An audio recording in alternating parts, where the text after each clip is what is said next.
ধরেন আজকে আপনারা আমাকে বাংলাদেশের রাষ্ট্র ক্ষমতায় বসিয়ে দিলেন,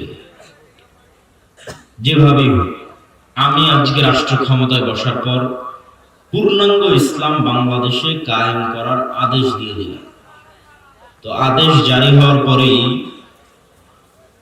পাশ্চাত্যের যারা বাবারা আছে আর পাশের যারা দাদারা আছে, সবাই এই দেশের উপর অর্থনৈতিক অবরোধ দেবে, এই দেশের মানজা অর্থনৈতিকভাবে ভেঙে দেওয়ার জন্য চেষ্টা করবে, যুদ্ধ শুরু হতে পারে।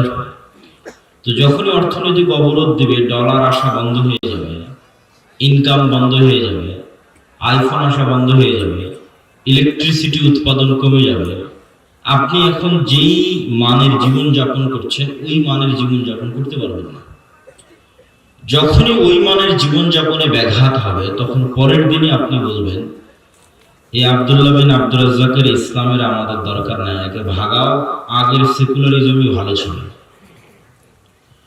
আগের যে গণতান্ত্রিক সিস্টেম ছিল সেটাই ভালো ছিল, অন্তত খেতে করতে পারতাম, অন্তত বিদ্যুৎ টিদ্যুৎ সবকিছু পাওয়া যেত।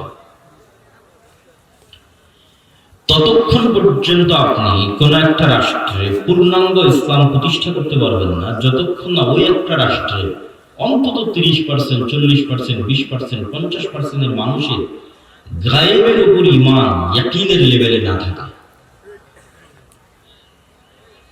যতক্ষণ পর্যন্ত তাদের ঈমানের মাত্রা অদৃশ্য জগতের উপর ইয়াকিনের পর্যায়ে না পৌঁছে। যেমন আল্লাহ সুবহানাহু ওয়া তাআলা কোরআন মাজিদে বলছেন, আম হাসিবতুম আন তাদখুলুল জান্নাহ ওয়ালাম্মা ইয়াতিকুম মাসালুল লাযীনা খালাউ মিন ক্বাবলিকুম মাসাতহুমুল বাসাউ ওয়াদ-দাররা ওয়া যুলজিলু হাত্তা ইয়াকুলার রাসূলু ওয়াল লাযীনা আমানু মা'আহু মাতা নাসরুল্লাহ। আমি আমার মতো করে বলি, আল্লাহ সুবহানাহু ওয়া তাআলা যেটা বোঝাতে চেয়েছেন সেটা আমার ভাষায় বলছি। জান্নাত কি তোমাদের মামার বাড়ি? জান্নাত কি তোমাদের নানির বাড়ি? জান্নাত কি তোমরা হাতের মোয়া মনে করেছো?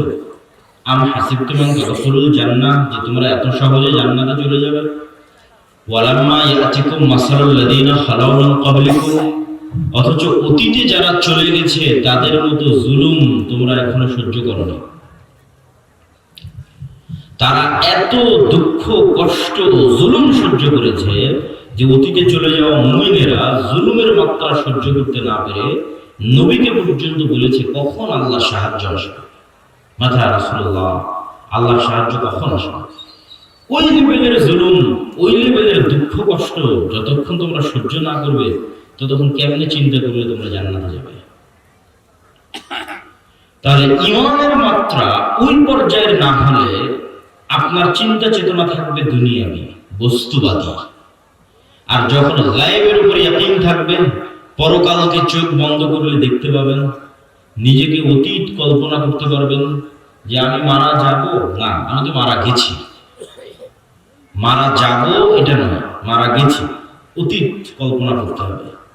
কিয়ামত সংঘটিত হয়ে গেছে, এখন হয় জান্নাতে অথবা জাহান্নামে আছে।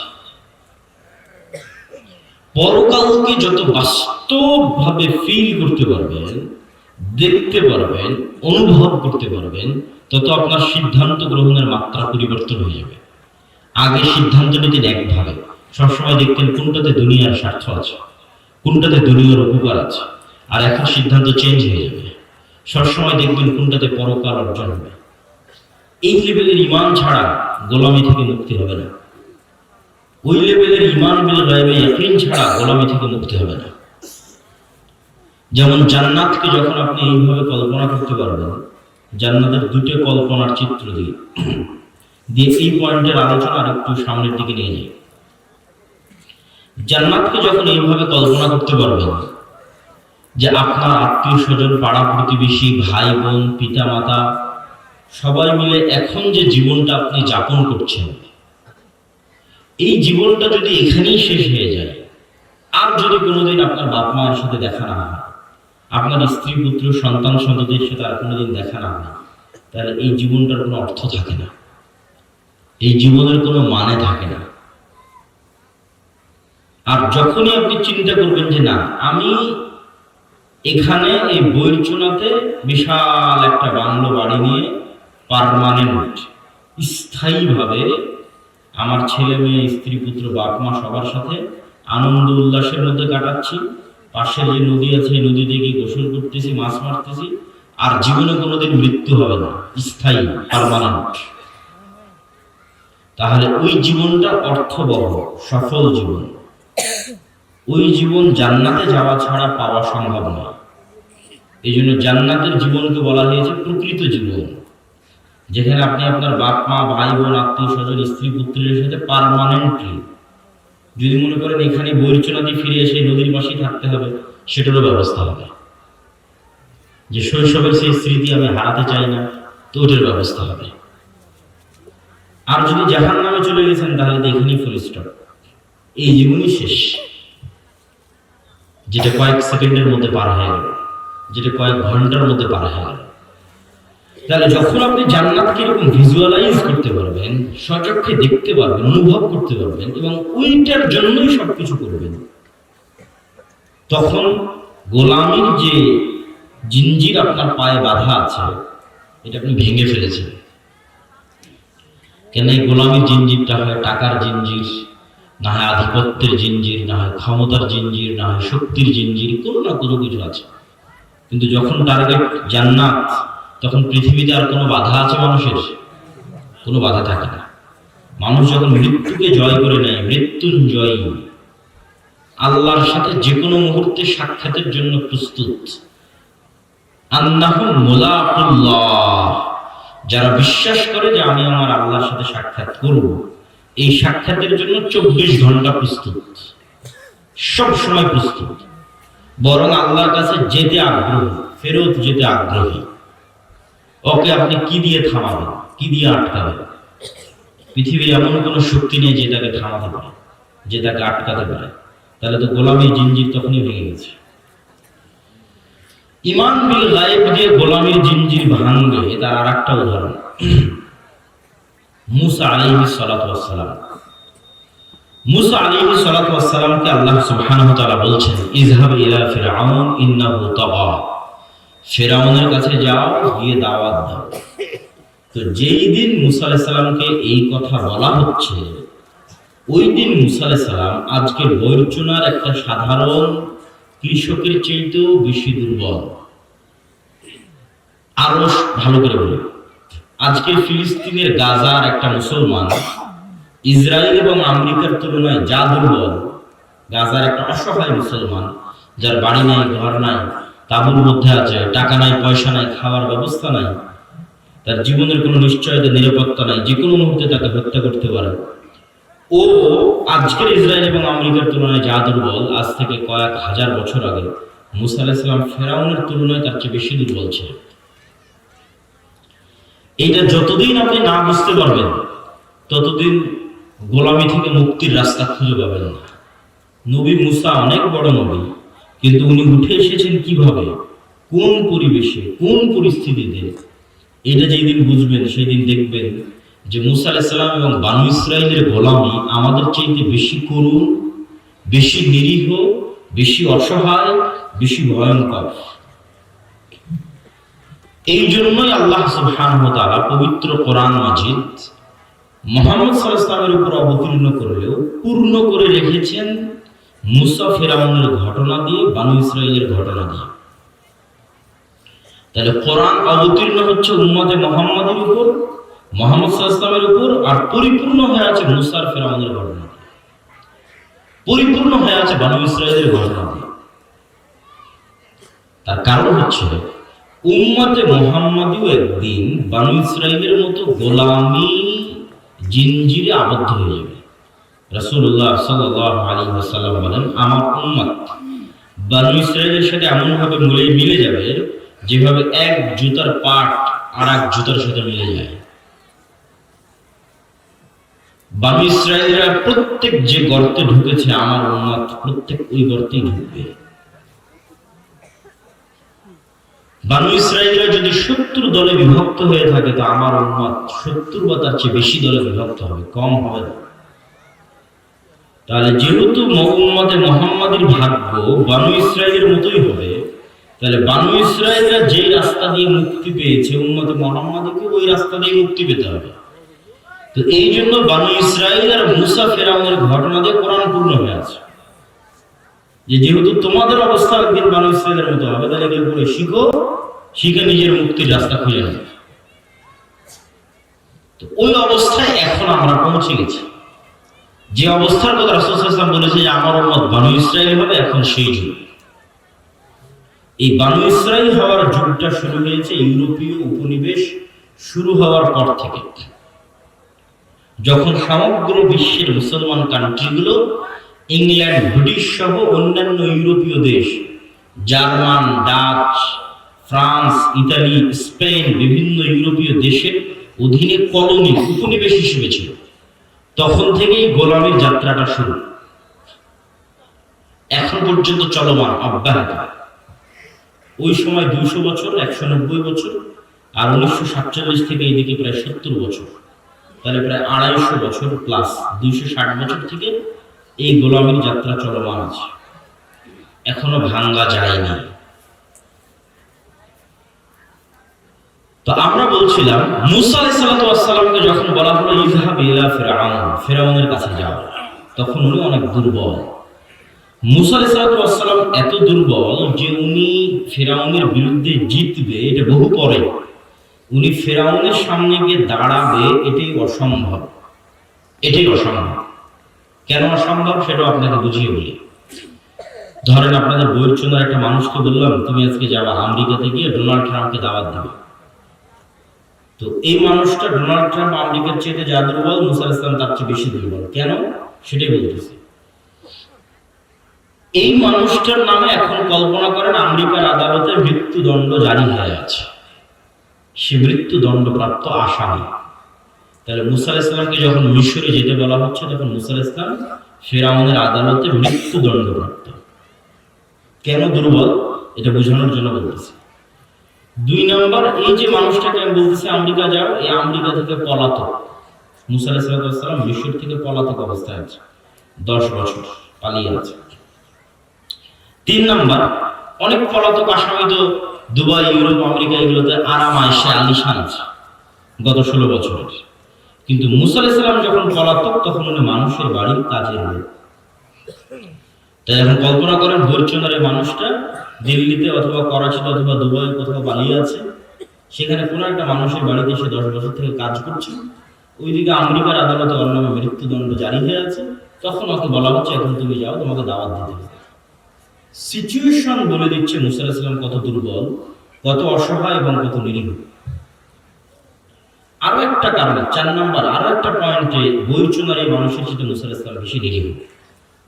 সেটা হচ্ছে বৈরচন্দ্রের এই মানুষের ন্যাশনাল আইডি কার্ড থাকার কারণে, পাসপোর্ট থাকার কারণে, একটা দেশের নাগরিক হওয়ার কারণে, তার আত্মীয় স্বজন, পাড়া প্রতিবেশী, জমি জায়গা থাকার কারণে তাকে সহযোগিতা করার কেউ না কেউ আছে। মুসা আলাইহিস সালাম এমন গোলাম কওমের মেম্বার যার মা পরিচয় দিতে পারেনি যে এটা আমার ছেলে। ইউযাব্বিহুনা আবনাআকুম ওয়া ইস্তাহইউনা নিসাআকুম ফি যালিকুম বালাউম মির রাব্বিকুম আযীম। আল্লাহ কোরআনে বারবার বলতে দেখেছে যে ফিরআউন তোমাদের ছেলে সন্তানদের জবাই করত, তোমাদের মেয়ে সন্তানদের বাঁচিয়ে রাখত। ওয়া ইয নাজ্জায়নাকুম মিন আলি ফিরআউন, স্মরণ করো সেই দিনের কথা যেই দিন আমি তোমাদেরকে ফিরআউন থেকে মুক্তি দিয়েছি। এর চেয়ে ভয়ঙ্কর শাসক পৃথিবীতে আসে না। তাহলে মুসা আলাইহিস সালামের কওম, জাতি এত নিম্ন পর্যায়ের গোলাম যে তারা পরিচয়টা পর্যন্ত দিতে পারেনি যে এই মুসা আমার ছেলে। ফলত মুসা আলাইহিস সালামের পাশে এসে কেউ দাঁড়াবে, এই দাঁড়ানোর সাহস, এই দাঁড়ানোর মতো কথা উচ্চারণ করার সাহস তৎকালীন মিশরের মাটিতে কারো ছিল। তাহলে মুসা আলাইহিস সালাম একা। তো মুসা আলাইহিস সালাম তো ফিরআউনের ভয় পালিয়েছে, আবার যাবে কেন? মুসা আলাইহিস সালাম জানে ফিরআউন কেমন। তাহলে বিজয় বহু পরে, ফিরআউনের সামনে যাওয়াই অসম্ভব, কিন্তু যাওয়ার একটা রাস্তা আছে। ওটাই যেটা যে পয়েন্টটা আমরা আলোচনা করছি, সেটা যে মুসা আলাইহিস সালামের অন্তরে যদি গায়েবের উপর ইয়াকিন তৈরি হয়ে যায়, অদৃশ্য জগতের উপর ইয়াকিন তৈরি হয়, তাহলে উনি যেতে পারবে। এবং ওটাই আল্লাহ সুবহানাহু ওয়া তাআলা ওনাকে প্রশিক্ষণ দিচ্ছে। আল্লাহ ওনাকে বলছে, মুসা তোমার হাতে কি? তো আমার হাতে লাঠি। কি করো? তো এগুলো ঠিক আছে, তোমার হাতের লাঠি ছাড়ো, সাপ হয়ে গেল। আল্লাহ সুবহানাহু ওয়া তাআলা মুসা আলাইহিস সালামকে বললেন না যে আমি জান্নাত থেকে একটা স্পেশাল লাঠি নিয়ে এসেছি, আসমান থেকে এটা ছাড়লে সাপ হয়। তাহলে ওই লেভেলের ঈমান অর্জন হবে না, যেই লেভেলের ঈমান অর্জন হওয়া দরকার। আসমানের লাঠি সাপ হতেই পারে, কিন্তু মুসা আলাইহিস সালাম নিজে 5-10 বছর থেকে যেই লাঠি ব্যবহার করতেছে, নিজে এমনি গাছ থেকে একটা লাঠি কেটেছে, এটা কোনো স্পেশাল লাঠি না, এমনি গাছ থেকে এই যে ওই গাছের একটা লাঠি কেটে 5-10 বছর ব্যবহার করতেছে, ওই লাঠি সাপ হয়ে যাচ্ছে। জাদুকরদের সিজদার পিছনে কারণ কিছু, জাদুকরদের লাঠিও কিন্তু সাপ হয়ে গেছে। হাজার হাজার বড় বড় জাদুকর একত্রিত হয়েছে, তাদের লাঠি এবং তাদের দড়িও সাপে পরিণত হয়েছে। মুসা আলাইহিস সালামের লাঠিও সাপে পরিণত হয়েছিল, কিন্তু ওরা সিজদা দিল কেন? আজকের আধুনিক প্রযুক্তির যুগে আপনি 3D অ্যানিমেশন করে এবং 3D চশমা চোখে লাগিয়ে আপনি যদি বড় কোনো স্ক্রিনের সামনে বসেন, অনেক নব থিয়েটারে, অনেক পার্কে এটা থাকে, যে ওখানে যদি কোনো সাপ অথবা ডাইনোসরের পিকচার চালায়, দৃশ্য চালায়, তাহলে মনে হবে স্ক্রিন থেকে সাপ বের হয়ে এসে আপনাকে ছবি দিচ্ছে। 3D অ্যানিমেশনের কারণে এবং চোখের চশমার কারণে। চশমা খুলে নেবেন, দেখবেন স্ক্রিনে আছে সাপ, বেরো হয়ে আসলে ছবিগুলো ধরবে। কিন্তু যখন চশমা লাগিয়ে দেখতেছেন তখন যে মনে আপনাকে সত্যি খেয়ে নেবে, ভয়ও লাগবে। তো এই যে আজকের ফটোগ্রাফি, সিনেমাটোগ্রাফি প্রযুক্তি ব্যবহার করে চোখের যে ধোঁকা, এইরকমই কোন এক জাদুকরী প্রযুক্তির মাধ্যমে চোখের ধোঁকায় ওই দড়িগুলো সাপের মতো মনে হচ্ছে। আর মুসা আলাইহিস সালামের লাঠি যেটা সাপ হয়েছে, এটা আপনার নদীতে যেটা আস্ত সাপ ঘুরে বেড়াচ্ছে, আল্লাহর তৈরি করা সৃষ্টি আস্ত জ্যান্ত জীবন্ত সাপ, মুসা আলাইহিস সালামের লাঠি সে আস্ত জ্যান্ত জীবন্ত সাপে পরিণত হয়েছে। যেটা ওই যুগে অসম্ভব ছিল, আজকের যুগে অসম্ভব। মানে ওই যুগের জাদুকরদের পক্ষে অসম্ভব যে সে একটা লাঠিকে আস্ত জ্যান্ত জীবন্ত সাপে পরিণত করবে। যে সাপের সত্যি বিষ আছে, সত্যি খেয়ে ফেলতে পারবে, সত্যি রাস্তায় যে সাপ চলতেছে আল্লাহর তৈরি করা সৃষ্টি, সেটা আজকের বিজ্ঞানের পক্ষে অসম্ভব যে বলবে যে মোবাইলকে আমি সাপ বানিয়ে দিলাম। হ্যাঁ, এই মোবাইল যদি কোনো জাদুর কোনো মুভি দেখেন, কোনো নাটক দেখেন, তাহলে দেখবেন যে মোবাইলের মধ্যে থাকতে থাকতে ডিজাইন করে সাপ বানিয়ে দিচ্ছে, ভেঙে চুরে সাপে পরিণত হয়ে গেল। ডিজাইন, ফটোগ্রাফি, সিনেমাটোগ্রাফির মধ্যে, কিন্তু বাস্তবে এটাকে কিন্তু সাপে পরিণত করতে পারবে।